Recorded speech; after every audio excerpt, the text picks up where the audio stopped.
Welcome, everyone. Thank you for joining us for this Public Funds, Public Schools webinar. My name is Wendy Lecker. I'm Senior Attorney at Education Law Center, and I also work with Public Funds, Public Schools, which is a collaboration of Education Law Center, the Southern Poverty Law Center, and the SPLC Action Fund.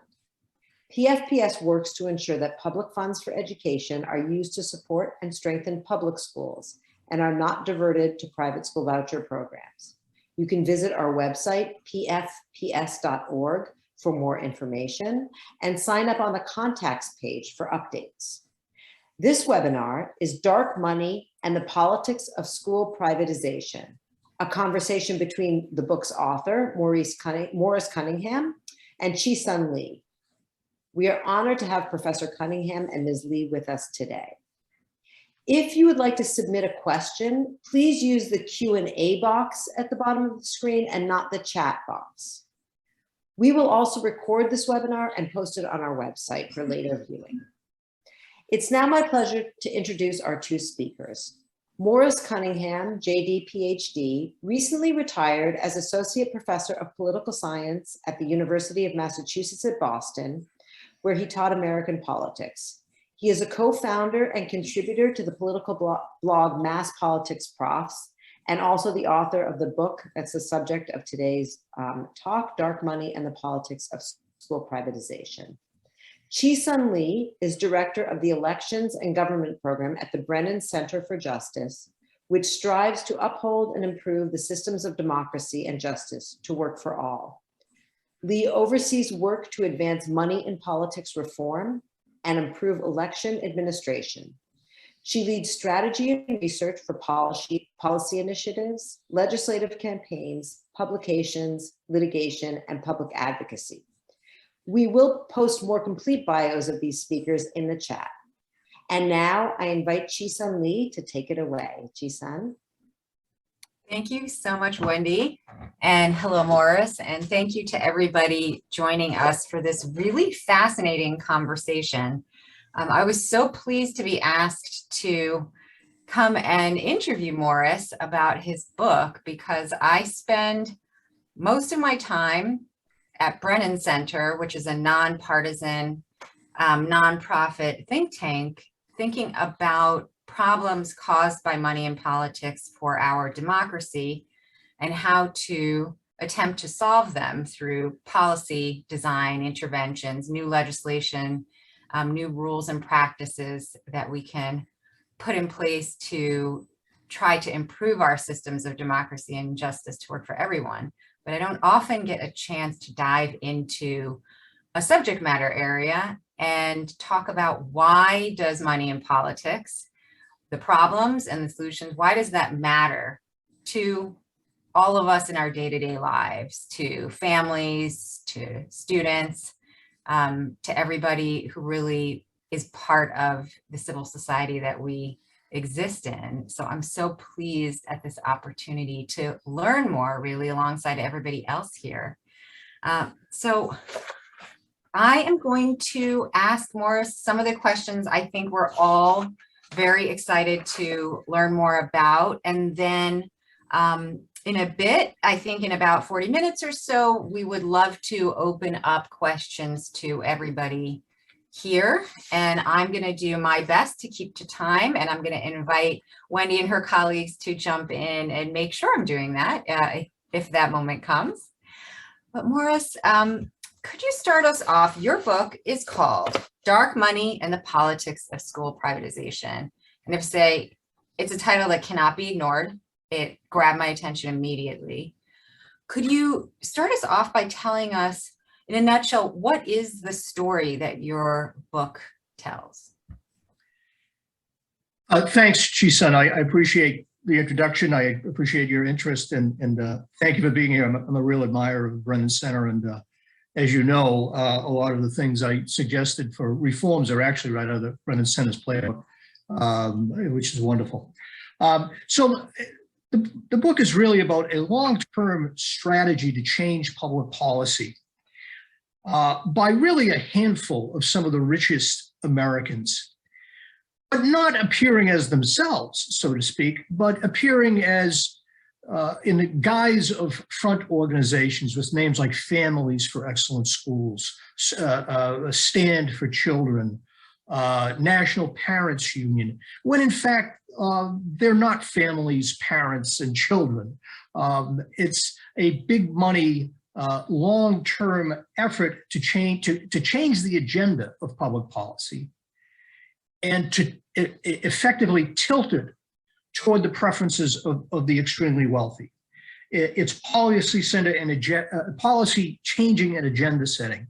It's toward privatization and market solutions.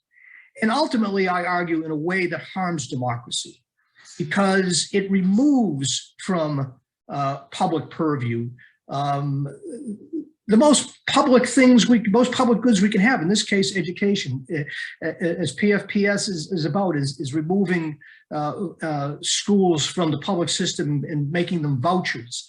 Or in my book, it's a charter school campaign. These are all ways of taking the public out and placing the richest Americans in charge. And that's undemocratic and it's a threat.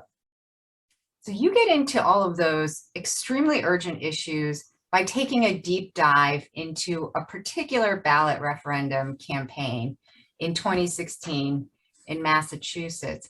I wonder if you can tell us, how did you come upon this particular battle? What drew you to even start thinking about or looking at this particular story? I really stumbled into it. Money in politics was not the thing I was focusing on in terms of my scholarship. But in January of 2016, the Boston Globe, which is the paper of record up here, ran an article about a movement that was saying they'd spend $15 million to change, to increase the number of charter schools in Massachusetts through legislation, which seemed unlikely, or through a ballot question. And I knew a lot about ballot questions, and I know a lot about Massachusetts politics, and I thought, wow, $15 million. Who in the world has that kind of money? Nobody's ever spent that here before. Where's it coming from? And the answer to my question was, you can't find out. It's secret. We don't have to tell you, and we're not going to tell you. And I thought, well, that's not right. So I began to dive into it. And ultimately, through 2016, we have some friends, Peter Ubertasio, well, now he's down at Caldwell College in New Jersey, and Professor Gerald Duquette, and I had started a blog called Mass Politics Profs. And I began to research it and posting some of the things I found on Mass Politics Profs. And indeed, 15 million wasn't spent by the yes side, 25 million was spent. And I have to say that I uncovered a lot of that. It wasn't nailed down entirely. That came after the campaign, when the Office of Campaign and Political Finance forced these folks to disclose because they've been violating Massachusetts law. But I had a lot of it, and I published as much of it as I could verify. And so I got pretty deep into it that year, and then I just continued on working on the issue because I realized the importance of the issue. And I want us to get into some of what you uncovered, but I think for now, would you mind explaining exactly what was at stake in this ballot referendum campaign? What was at issue? What was before the voters and at stake for Massachusetts families? There was a legislative effort and then a ballot question, which would be taken up if the legislature didn't act, which they didn't, that would have increased the number of charter schools in Massachusetts and provided the continuing ability to increase them. In fact, the same moneyed people had been working on this since 2009 and had succeeded in, they had a ballot question in 2009, 2010 that the teachers unions compromised on, so it never went on the ballot.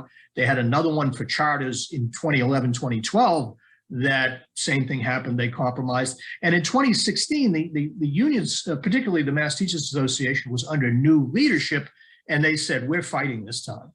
And that's what really happened. And so this was really an ongoing effort. I was a little surprised to find out that it had gone back to 2009, and really nobody had written about it. It was the same folks. It was really a handful of people. I could fit them in my living room here, the people who were driving it. They had a lot of money behind them, and that's what really was at stake, was to increase the number of charter schools and thus the privatization here The vouchers sort of faded out up here. It's back in a big way in a lot of places. But the vouchers having failed, privatizers turned to charter schools. And this was a really big campaign. They had the governor, Charlie Baker, who's the most popular governor in the United States, was supporting it. They had endless money supporting it. And they had polling that was overwhelming in the early part of the year. And they ultimately were crushed 62 to 38. So it was a fascinating thing to be in the middle of. So at the Brennan Center, we have been working on making money in politics more transparent in states and cities across the country, attempting to do more at the federal level, although everybody here knows that federal government is a bit stuck right now, to put it mildly. But one argument that comes up on the side of those opposing transparency in money in politics is it's the message that matters. It's the content of the message that matters. And voters, citizens, they can judge the merits of that information themselves. You know, and big spenders, they're just trying to get more information out to all of us to consider. And it's not who's behind that message that matters. You know, the argument is you can just judge the words that we're saying or the messages or the advertisements we're putting out there. You don't need to know who's footing the bill for that advertisement. I'm wondering if you can give us some examples of how that might not be the case, where who is behind the message would matter to a voter in what you studied. Well, for many years, and still to this day, I teach a course on the political thought of Abraham Lincoln. And I think if I knew the message was from Lincoln or from Trump, I know which one I think I'd probably put more faith in. It's crucially important. And this is a dodge, by the way. That argument is outright flat dodge by people who understand that if the message is identified with them, people begin to ask questions because people understand the concept of interest in politics. And money usually doesn't come into politics simply because somebody thinks a wonderful thing. Maybe they do, but oftentimes it's interesting.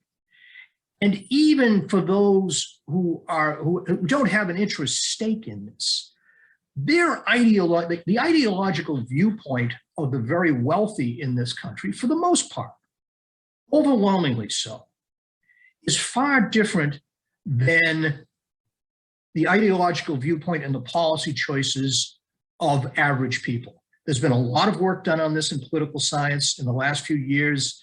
Really smart colleagues of mine have been able to plumb the depths of things we haven't known before, such as the policy attitudes of billionaires. One book I recommended that will be available the recommendations will be available to all the viewers later is a book called Billionaires and Stealth Politics. And it's very clear there that the policy preferences of the very wealthy are different, and thus they have to hide it. So I think that argument is not in terribly good faith, to be honest with you. It does matter. It matters to people if they know who is speaking to them. In fact, it's really kind of the core of the book. An old friend of mine and colleague, the late Wilson Carey McWilliams, was a political philosopher. And he said, free speech depends on people being able to hear the speech and hear it with faith that they are not being deceived. Well, what dark money is it's all about deception. It's all about saying, no, the people who care about this are the people on your TV screen, usually parents and children of color, not those of us sitting back in a C-suite, right? In the Prudential Tower in Boston or in Wall Street. No, focus on these folks we're putting before you on the screen. And you've got to cut through that and find out who is really speaking to you, because then questions get asked and they don't want to answer them. So in the period of time you studied in Massachusetts in your book, what are some examples of, if I'd just been a Massachusetts, TV viewer, news reader, just walking down the street, seeing a rally or protest at the state capitol, what am I seeing that doesn't tell me the whole story behind who's behind this campaign? What are some of the names of the groups and some of the mottos and messages that, to the person who doesn't know all of that behind the scenes, seems quite innocuous, almost appealing even. Like, what is Yeah. that contrast? Can you give us a couple of examples? I'll give you a classic example. There was early on in the process to get on the ballot here in Massachusetts, you have to collect a certain number of signatures. A lot of signatures. It's hard to do to get on the ballot. In fact, there are 2 rounds in Massachusetts, and on one of the rounds, the Families for Excellent Schools, which was the organizer here, they came in from New York, and they formed a ballot committee called Great Schools of Massachusetts, and they had a big rally to present the signatures they had gathered to the governor. And there was a big banner, and everybody had their T-shirts on, their blue Great Schools of Massachusetts T-shirt. And a woman spoke movingly about what charter schools had meant for her family, all on camera, of course. And they presented a large stack of signatures to Governor Baker, who accepted them and spoke glowingly of the effort that went behind it and how people had worked so hard to get the signatures and so forth. But the fact is, those signatures, I hope some of the people there gathered them, and I hope they get paid, because Great Schools Massachusetts paid $440,000 to gather those signatures. They used a professional signature gathering firm. So it wasn't, people who care about this deeply getting together, organizing, going out on the streets, going on to shopping malls, going to parking lots and so forth, talking to their neighbors and getting these signatures. They're professionally gathered. And so that, it looks wonderful. It was a wonderful screen picture. People can go onto YouTube and find it. Go onto YouTube and search for Great Schools Massachusetts. You can see all of it, but it's false. It's a false picture. Those people were not the folks who gathered the signatures. Maybe if they did, as I said, I hope they get paid, because everybody else did, and they get paid a lot of money. And so this sort of thing happens over and over and over again. I have to say, there's a part of your book that really paints that picture of how deep the campaign you're talking about goes, where there are students who appear to have no option but to get on a bus and be the backdrop.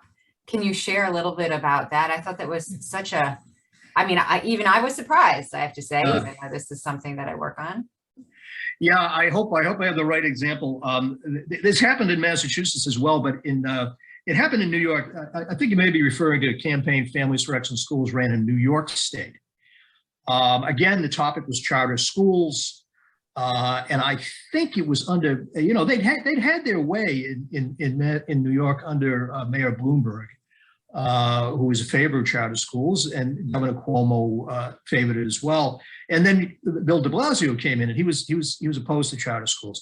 And so there's going to have a big rally in Albany to support charter schools. And they bussed all these families and kids up to Albany, and they had a huge rally there. Janelle Monáe was at the entertainment, and they were all with their signs and so forth.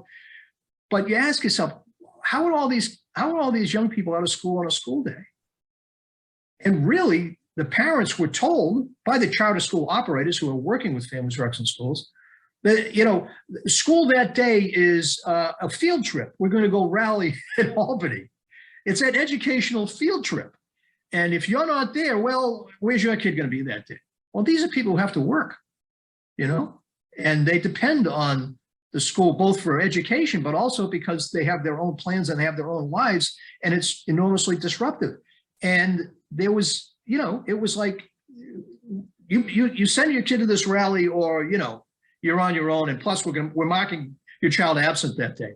It was, and they did this in Connecticut. They did it in New York several times. And, you can even look at, as I said, the YouTube rallies in Boston. Go look at them. Those are school days. Where are all these kids coming from on a school day?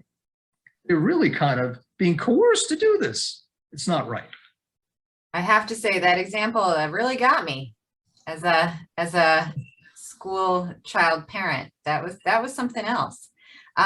Your book also takes us through this really helpful sort of play-by-play that helps us understand the difference between a grassroots movement or campaign and what we call an astroturf movement or campaign. And that's some of what you're talking about here.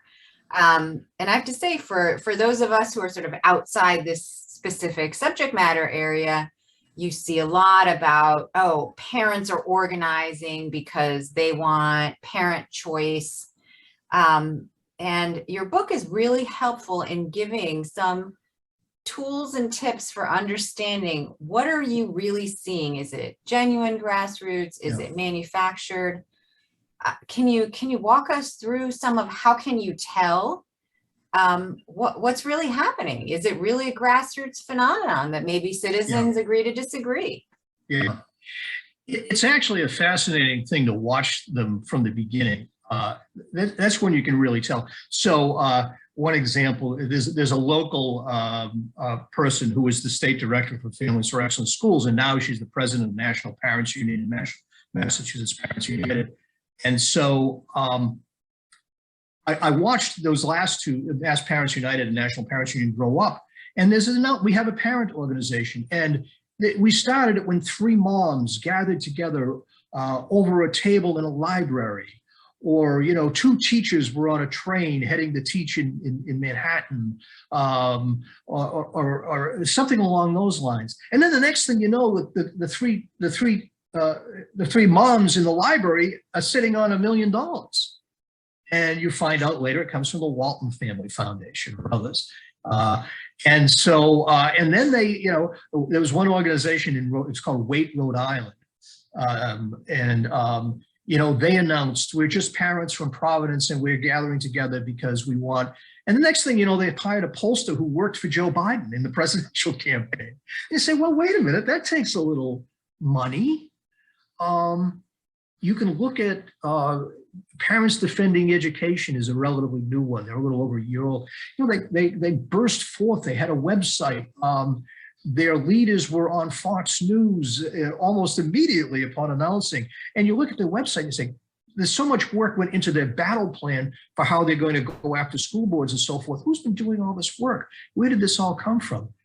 And it really is, these are sort of the clues that that nobody gets up to speed that fast unless it's a corporate level sort of organization. And that's, I think most parents, you have school age parents. I'm a little beyond that, not too far beyond. Most of us do. Everybody's taking tickets at the football game or bake something for the intermission of the school play. But, to appear on Fox News, a couple of weeks after you organize it, it's not credible. And so there are kind of signs there you have to look for them. And oftentimes, they are able to get a lot of people. Like they did get those people to the rally in Albany. They did get those people to the rally in Boston. Asking deeper questions about how this happens is really, you begin to get skeptical about it. You do. And do you think, is there a relationship between this phenomenon? And, I learned from your book that the sort of the special interests behind some of the school privatization have been at this for quite a long time. Yeah. But only more recently, I think we've heard and read really in the past few years about what purportedly are grassroots movements to oppose inclusive teaching and curriculum in public schools. And, the sense that there are movements coming from communities to push back on teaching of the civil rights movement, for instance, or support for LGBTQ students. Is there a relationship? Are these actually homegrown grassroots phenomenon that are not related? How can we understand these things together? No, these are very much from the top down, tracing back to money from the Koch network and money from a network connected with an operation called the Council for National Policy. It's very, very top down. So you have groups like Parents Defending Education, Moms for Liberty burst forward, but they're really brainstormed up in Heritage Foundation and other conservative think tanks and funded by folks like Betsy DeVos, by Charles Koch. It's very hard to say, even the Form 990s that are like almost 2 years later is the earliest look you get at them, which can confirm some of this, but there are enough clues to be able to say these are the kind of folks behind it. And it's very much top down. There's a group that's caused a lot of controversy called Moms for Liberty. They're down in Florida, but they've been up in Tennessee with book bannings. They were in New Hampshire putting a bounty on the first person who could turn in a teacher for teaching divisive concepts. So they've been around, and you know their story as well. It's the creation story. I mean, I love creation stories. It's we're a group of moms concerned about schools down here in Florida, and we're just growing exponentially. Well, here's a group of moms that has four political action committees, three national and one in Florida. How do you do that from the kitchen table, right? Coke, we've never heard of Coke. They're on, I think they had a fundraiser with former Fox celebrity Megyn Kelly within a couple of months. They're having their second national conference. I think it might be this week in Tampa. It's just, and they're on Fox all the time. They're in Breitbart. They're in Daily Caller. It's extraordinary, you know. And you're right. This has been a sea change in the last year to year and a half, where things have not turned away from the kind of organizations that Families for Excellent Schools is, where they're holding rallies in every image as people of color. Those still exist, National Parents Union, for example, but these newer groups, Moms for Liberty, Parents Defending Education, they are depending on an old reliable in American politics, and that is white backlash. And thus you have the backlash toward teaching civil rights, the attack on LGBTQ. They are demonizing and endangering transgender children. They know exactly what they're doing. This is not unintentional. These are not unfortunate consequences. These are the plan. And your book really surfaces something that I had not realized or known much about before, which is exactly, you talk about the race distinctions between the two sides, the movement behind the privatization effort and who's really driving that. And can you tell us a little bit more about that in Massachusetts, and why does that matter? Well, early on, I think it goes to the ultimate, goes back to the question of why we need to expose who's really behind it. In Massachusetts, so there was a legislative effort that went on for over a year, and there were regular meetings held by the governor's consultants and the governor's office and Families for Excellent Schools. And I was able to look at, through a public records law request, all the attendees of those meetings. And there were about, I think, 16 to 18 regular attendees and probably 23 to 25 in all. And they would meet weekly. And of those people, there was one person who was African-American, an African-American woman. But she wasn't a Boston parent. She was a staffer in New York from Families for Excellent Schools. And so you had these white political consultants and white charter school executives and the white head of Families for Excellent Schools making these legislative plans. And then for the campaign, after the campaign was over, they spent $25 million. I went back and I said, where did they spend the money? Who did they spend the money with? And with the exception of maybe $300,000 of that $25 million, it was all spent with white consultants, you know? And so it's driven by that. And it's driven by the executives, by the money, and by the professionals that they hire. But it's not driven by the people. You know, they were, after Families for Excellent Schools collapsed, the WBUR up here, local NPR, went back and spoke to some of the folks who've been involved, who'd kind of been the face of the campaign, and they were bitter. They said they didn't listen to us at all. You know, we were props. We were just used. It was a bro culture, and they wouldn't listen to anything we said. Now, it was a difficult problem for the other side, the side that was the Save Our Schools side, because they spent about $15 million. Almost all of that was union, teachers unions in particular, and the teachers unions tend to be white or middle-class women. But they were very wise about it. It could have become an issue, but they were sure to include authentic voices from the community. So the chair of Save Our Schools was an NAACP official. He came up with the slogan, and he wrote a lot of the pieces that eventually became public. And when you got to grassroots, the folks who were actually working in communities, going to phone banks and knocking on doors, were authentic voices from the community, whereas the great schools side had to, again, hire people to go door to door. And people who ultimately, there's sort of a wonderful account in the book, it's from another person's dissertation, actually, the woman who wrote the dissertation said, I went out and did field work. I went with them. The great schools, Massachusetts, paid door knockers. He said, I never heard anybody make a persuasive case. And I talked to one, I said, well, what about when you face somebody who says, I'm against that. I don't think that's right. And the canvasser says, well, I listen to them and I say, yeah, I kind of think I think I'm against it myself. Well, you don't get much, the teachers, on the other hand, were very effective spokespersons because they really believe in what they're doing.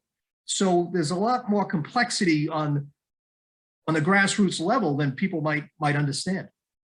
And I'm assuming underneath all of this that the demographics of who the Massachusetts public school system really serves are not the same as those at the top of the privatization campaign.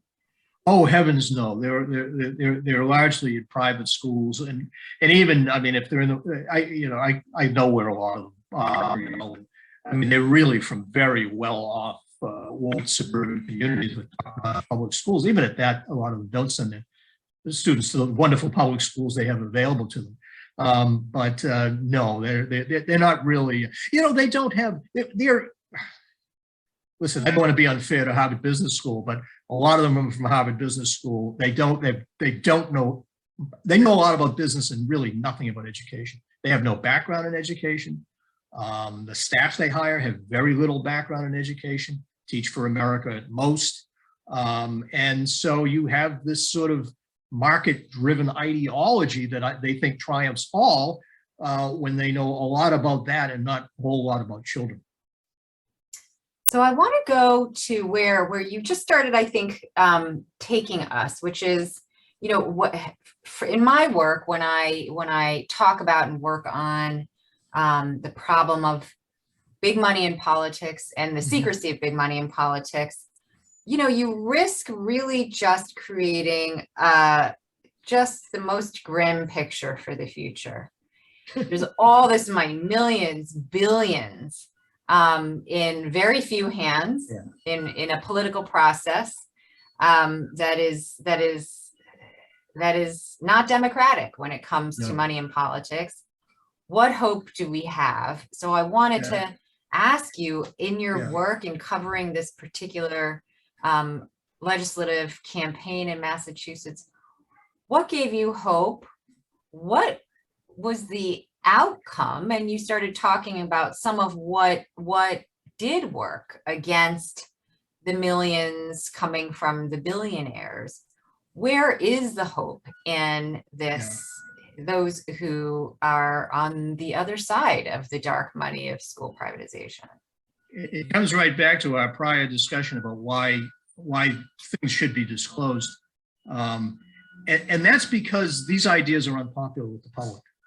The public broadly disagrees with them. Now, they get sold things through wonderful marketing and so forth, but the public can see through it.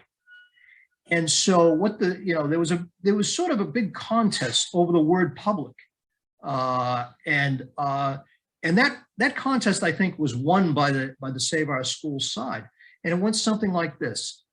Their message was, and they drove this home over and over, was that charter schools are already taking $400 million from our public schools that serve 96% of the children in Massachusetts. Why would we provide more money for them? And that hurt the Families for Excellence Schools side, which in every ad would say, charter schools are public schools, charter schools are public schools.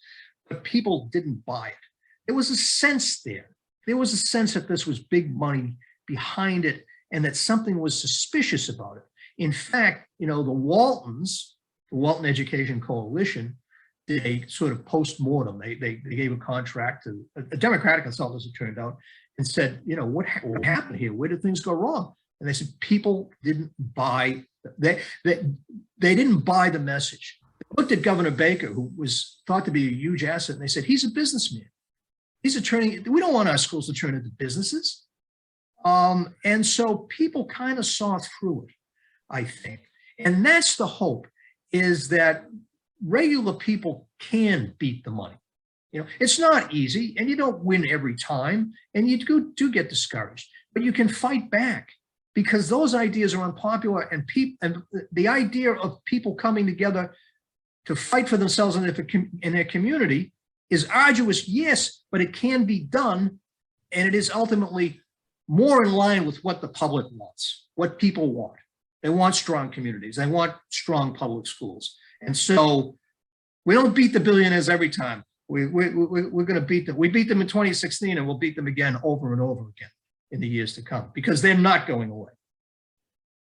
And so in a moment, I want to ask you a couple of tips or tricks you use. You mentioned 990s and so forth. Yeah. For the person who has the time and inclination, what are some tools that you found invaluable?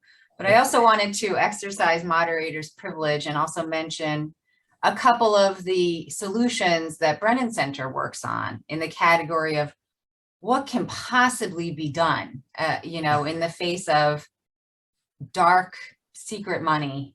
Mm-hmm. And one of the things that until a few years ago seemed on a track to improving and growing is fighting for more disclosure, transparency laws on the state, local, and federal level to disclose donors. And as your book says, we're talking about layers of donors because there are organizations with benign sounding names that give to organizations with benign sounding names. And then the one that appears on the TV ad or radio ad is like the nicest name you ever saw. Yeah. So you need meaningful disclosure laws that really peel back the layers of the onion and are user friendly for your average viewer, member of the public who does not have time and doesn't know how to use an Excel spreadsheet to like organize all the papers that I'm sure that you did. And then another really important policy solution that we work on is something called small donor public financing. It exists now in more than 25 parts of the country on local level, on bigger levels. And in a nutshell, this really is it's a voluntary option that candidates for elected office can try to qualify for. And what it does is it matches and multiplies small donations from constituents, from residents who want to have a bigger voice, a seat at the table, who collectively, maybe they can't possibly individually outgive or pretend to balance out the influence of deep pockets, but collectively in democratic fashion, they can have their voices, their say in a particular electoral campaign amplified and organized across people and neighbors and communities. And one of the biggest programs we've ever worked on is set to launch this fall for an upcoming election season in New York State. And I mention this in particular because the campaign and coalition we joined with to enact this reform was from all different issue areas, from organized labor to healthcare, affordable housing, and public education advocates were some of the strongest supporters of this policy intervention because it's another way to create more agency and, as one person put it, democratize money in politics more so that it resembles more the democracy that we purport to live in. And so there's more information about that at the Brennan Center website, but I encourage us all to think really, it's a moment right now in our democracy that really calls for creative structural interventions that are not partisan, but that are more accessible to regular people, families with kids in schools and people who don't have time or resources to get really deep into specialized knowledge. So that's something that we're constantly working on and trying to figure out, like, what's new, what's next, what can we improve? So it's really important to me and all of us to hear how this matters on the ground in these particular issue campaigns. But while we're working on all of that, Maurice, I was wondering, as sort of I have a couple of last questions, and then I definitely want to open up to folks who are listening. What are some tools and tips you have employed yourself for trying to investigate things? I mean, you've got your gut sense, and we're all reasonably intelligent news consumers, I think, in the webinar. But what do you do next? How do you not throw up your hands and just say, oh, that's just the way the world is, and I'm going to move on with my day? Oh, I don't, because I don't accept it's the way the world is. I grew up with a lot of faith in this democracy. I question that sometimes because you're right. When it doesn't function like a democracy, and we're all aware of things that are terribly undemocratic, and the people don't get their policy preferences. But I also see opportunities where people can win, and these are important. We want to be able to take other questions too, so I won't go into too much. I was self-taught on this, the Form 990s, publicly available tax returns of foundations. Campaign finance reports are very important. Corporate filings can be very important. Newspapers can tell you a lot. Sometimes on the website, on the group's websites, they'll tell you a lot. But to bring it back around to something you mentioned, the kind of things that Brennan works on. Listen, working on state law is important. Working on changes to state law. I mean, the things that we all have to dig down and find that are not so easy to find if you ever find them. Many of them are things that should be right in front of our eyes because they are being reported adequately, and they're not, and that takes changes in state policy. I mean, just to give you one, in Massachusetts, yeah, I was right about who was giving that money, and I was writing about it in 2016, but it wasn't confirmed by the Office of Campaign and Political Finance until after the election, because that's what Massachusetts law requires. You can't do it at OCPF until after the election.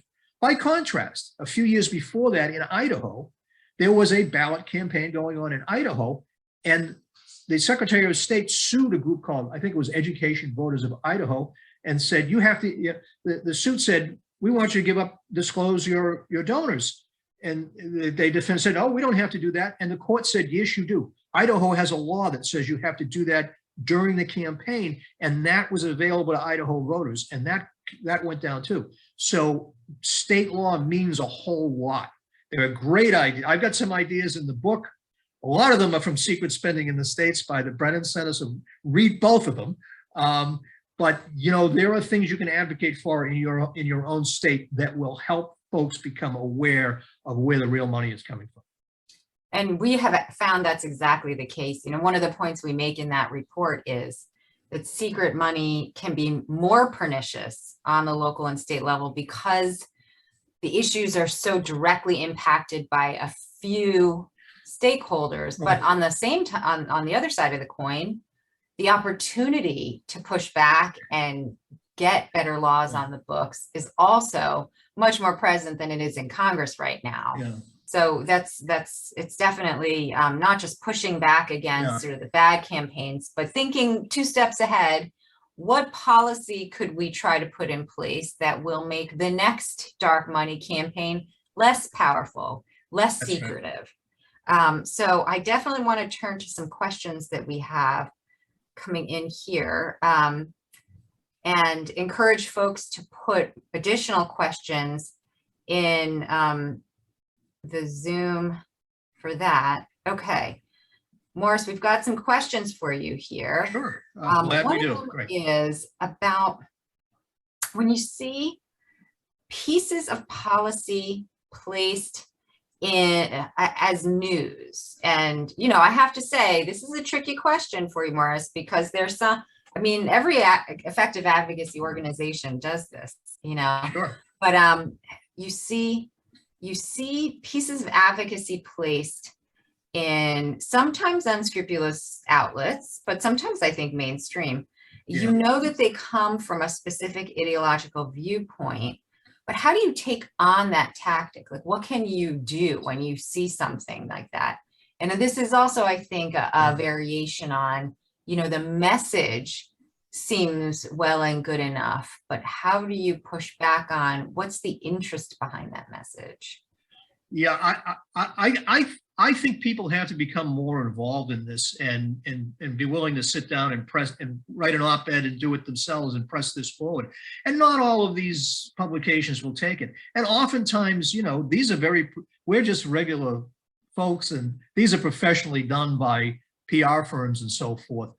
So that they have that behind it too. And oftentimes the newspapers themselves are favorable to it. So you have to develop the ability to counter that, and you have to develop the ability to tell the story yourselves, because it's an important story. And, you know, legitimate news organizations hopefully want to create room for alternative viewpoints. And so don't be shy. It can be a little intimidating, I think, but don't be shy about getting into it, and reach out to reporters who are interested.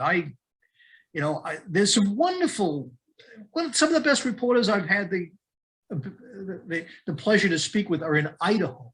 You know, I did an op-ed in Idaho, and my gosh, people came out of the woodwork calling me with questions that I didn't know a whole lot about Idaho. So there are reporters there that want to tell that story too, and make sure to try and figure out who they are, politely cultivate them and educate them, and they will integrate this into some of their stories, and they'll become more skeptical about the folks who are the families of excellent schools of the world as well.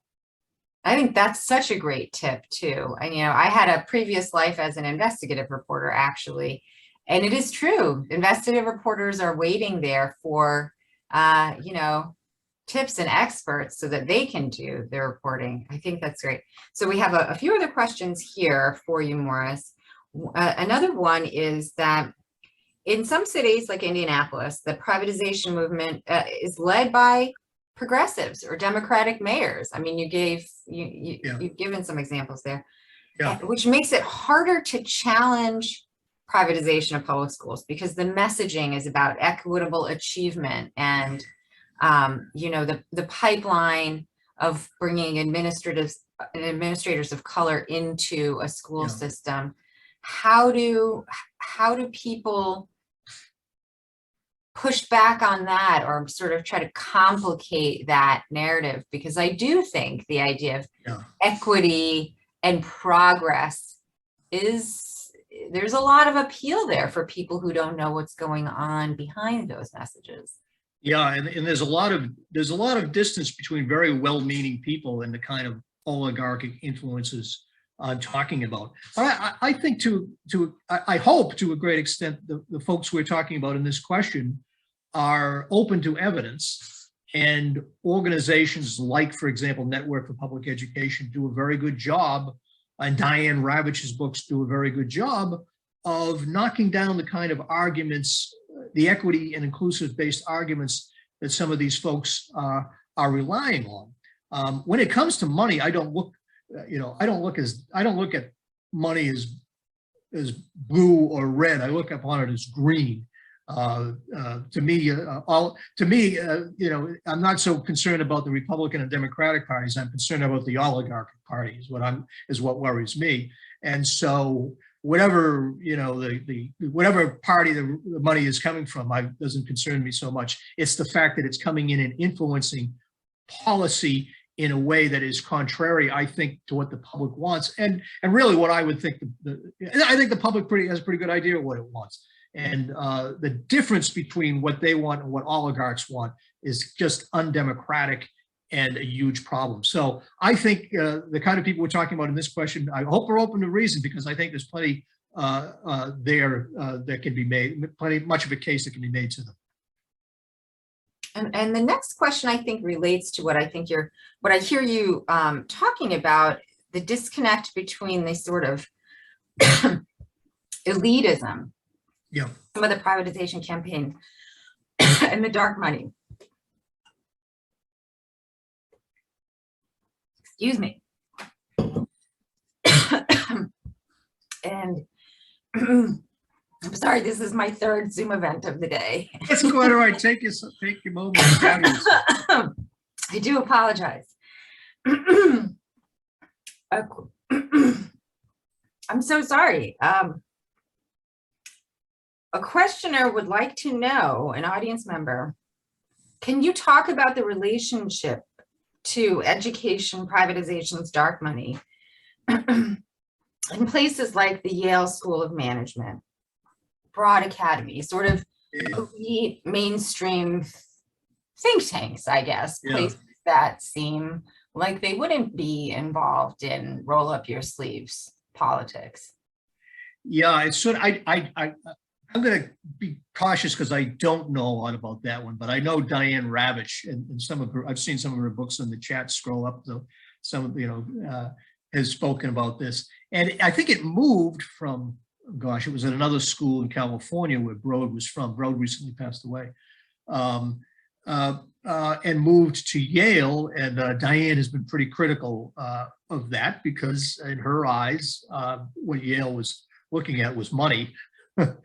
She doesn't have an enormous amount of respect for these Broad training operations. And I'm referring to Diane again because she's certainly an expert on schools.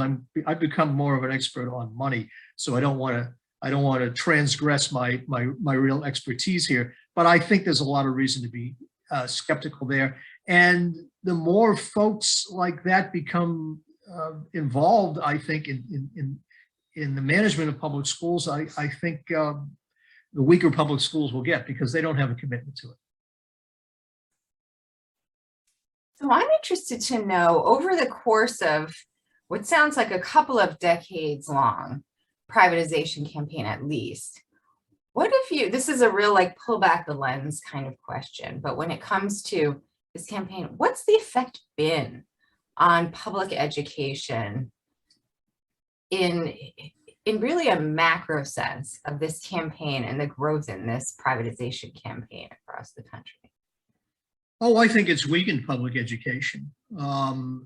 There are studies out of the Pareto Institute at Stanford that Diane cites and others cite, Jack Schneider and others. There's a lot of good work on what scholars find is that they're no better than traditional public schools, and yet they drain funds away from traditional public schools and weaken them. And let me add that the whole battle here is not just about schools. There are for-profits here that run charter schools. There are not-for-profits that do quite well at it. There are businesses that sell technology to charter schools. There are investors here. There are plenty of the folks who give big money who very much, Walton's, Charles Koch, others, who very much would like to see teachers' unions weaken, because unions are the one institution political institution in America that fight for a better life for those of limited economic means. Okay, they're the ones who fight for larger school budgets, for taxation on the wealthy to pay for those things. And so taxes are involved. It's always taxes, taxes, taxes are the top three. Profit is involved. Weakening unions is involved. Weakening the political party, not that it's not the Labor Party by any means, but the party that is closest to workers and their cause is part of this. It is not just about education.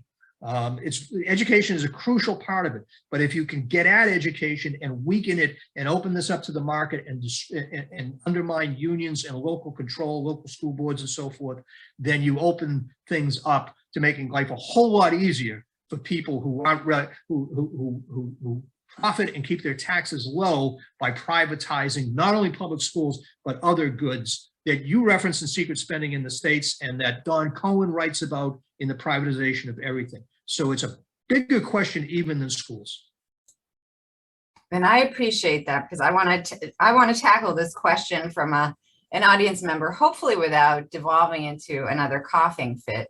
But an audience member asks about a disclosure law, I think a campaign finance disclosure law in Idaho, and asks essentially, where can folks look to for policy options, model bills, that sort of thing to build potential solutions? And the Brennan Center does have some great resources that I would invite people to look at.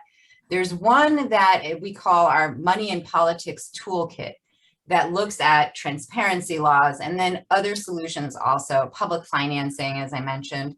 sort of a menu of options that remain constitutionally possible under the current US Supreme Court, which is a big limitation on what's possible. But one thing I will say, and then I really want to turn it over to you, Maurice, for what you would like us to take away from this conversation in your book. But one thing I will say also is that at the Brennan Center, we strive really hard to do our policy design and advocacy in a community-based way. So in the New York State public financing campaign that we worked on and helped advise bill language and do an advocacy campaign to get that enacted, we were working hand in hand with community-based organizations across the state, across diverse constituencies and regions, to hear not just what problems they were experiencing from imbalanced outsized money in politics, but also what, I mean, on a really nitty-gritty retail level, what would the policy need to look like? The size of the match, the size of the contribution to make it possible for people, for community leaders to run competitive campaigns. You know, how would this tool be useful to people on the ground? And so I would encourage folks who are interested in exploring policy change campaigns to really look on the ground in their communities to see not just what's needed, but how would it work? How would it work best? And we got a lot of surprising feedback from people that went against our assumptions going in about what would work best and what people needed the most. But we only have a few minutes left. So Maurice, I really want to turn back to you and ask you, like, what are some of the most important takeaways for us from what you've studied? And I'm also interested to know what you're going to do next. What are you going to reveal to us next? Let me start with the first part of the question. I think much of what we've talked about is really the whole reason, really two reasons to write the book. One was that, so because it's hidden, there's no way for the public to understand what's happening to them. This is happening to them. And so I think there's some depth in here about what is happening to the public and what is behind it, what it really looks like. It looks like one thing on the surface and it's something else beneath. And that's what I've tried to show, because again, if you know who's really behind it, you can ask questions and you can press media members to cover it in different ways and so forth. And then if you know what it really is and you don't like that, and the public doesn't like it, and what I talk about in the book is ways to fight back, ways to seek disclosure that are going to be different in different states. And some of the things that can happen out of that. In Idaho, you can get disclosure ahead of time. In Massachusetts, that's something worth fighting for. But even in Massachusetts, you know, people now know in Massachusetts, gosh, if I write a $2 million check, that's going to come out later, and I don't think I really want that. For one thing, those folks were almost referred to the Attorney General, which could have become a criminal case. And so there's a lot of disincentive to do that up here now.